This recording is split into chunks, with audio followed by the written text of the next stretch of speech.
ব্যাপক। নমস্কার বন্ধুরা, সকলকে স্বাগত জানাই আমার চ্যানেল শিল্পীর রান্নার খাজনায়। আজকে পায়েস রান্না করব। আমরা বাঙালিদের যে কোনো শুভ অনুষ্ঠানে পায়েস ছাড়া তো চলেই না। তো চলুন পায়েস রান্না করি আর দেখতে থাকুন কীভাবে রান্নাটা করছি। চালটা এবার ধুয়ে নেব।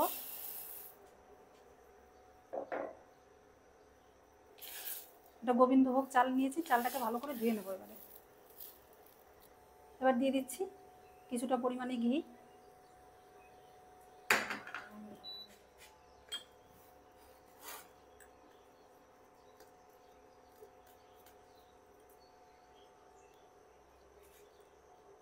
একটু এলাচ থেতো করে দিয়ে দিচ্ছি সামান্য পরিমাণে।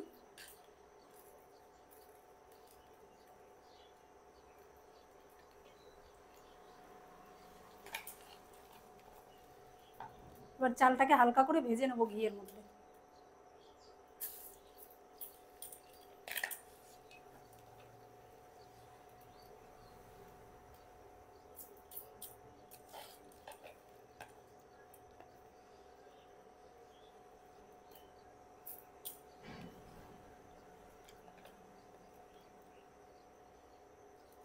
ঘিয়ের মধ্যে চালটা ভেজে নিলে পায়েসটা খেতে খুব টেস্ট হয়।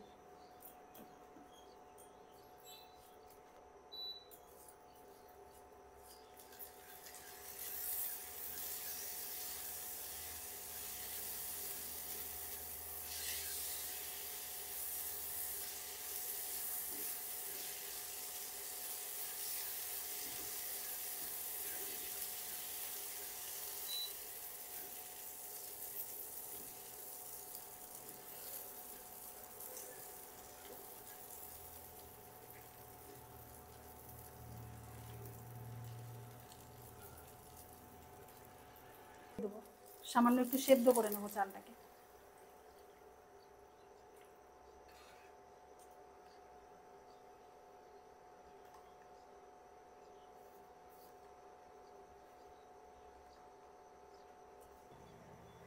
এই জিনিসটা দেখতে কত ভালো লাগছে, দেখ মনে হচ্ছে জাদু হচ্ছে।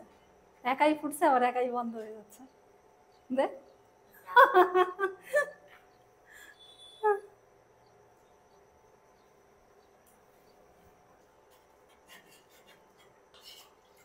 এখানে 3 লিটার দুধ আছে, 3 লিটার দুধকে খুব ভালো করে জাল করেছি। দেখুন দুধটা একদম লাল লাল হয়ে গেছে। এর জন্য চালটাকে একটু ফুটিয়ে নিচ্ছি, তারপরে দুধের মধ্যে ট্রান্সফার করে দেবো ওটা।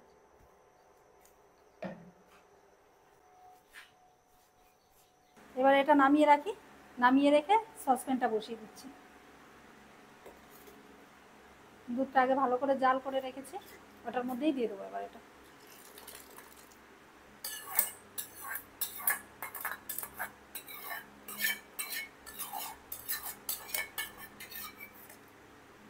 চালটা 50% ফুটে গেছে।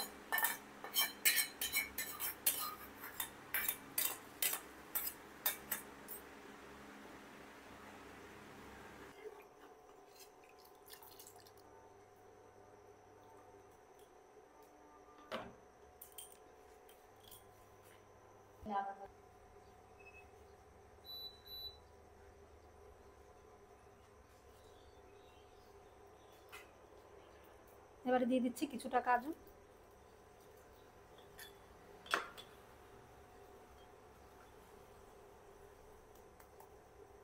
কিছুটা কিশমিশ,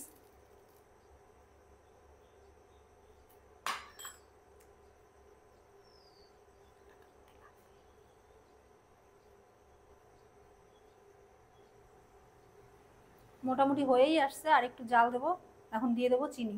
চালটা সিদ্ধ হয়ে গেছে, মোটামুটি 80-90% মতো সিদ্ধ হয়ে গেছে চালটা। এবারে দিয়ে দিচ্ছি, যে যেরকম মিষ্টি খেতে পছন্দ করে সেরকম চিনি দেবেন।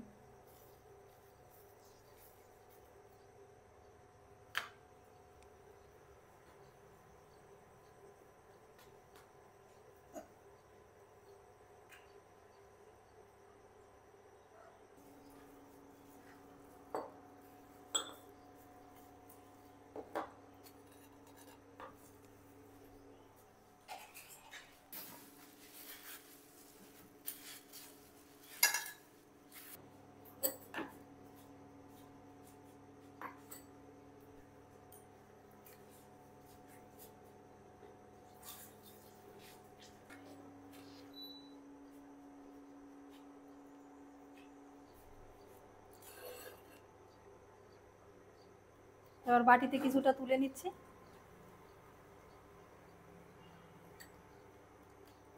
এটা একটু ঠান্ডা হলে, এখন খুব পাতলা মনে হচ্ছে দুধটা, কিন্তু একটু ঠান্ডা হলে পরেই ঠিক হয়ে যাবে, ঘন হয়ে যাবে ঠান্ডা হলে পরে।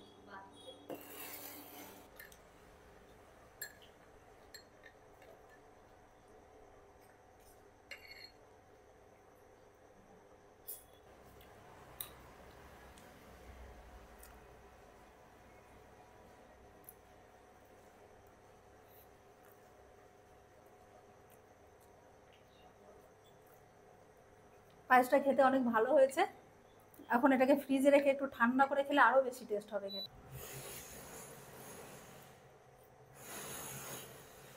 ব্যাপক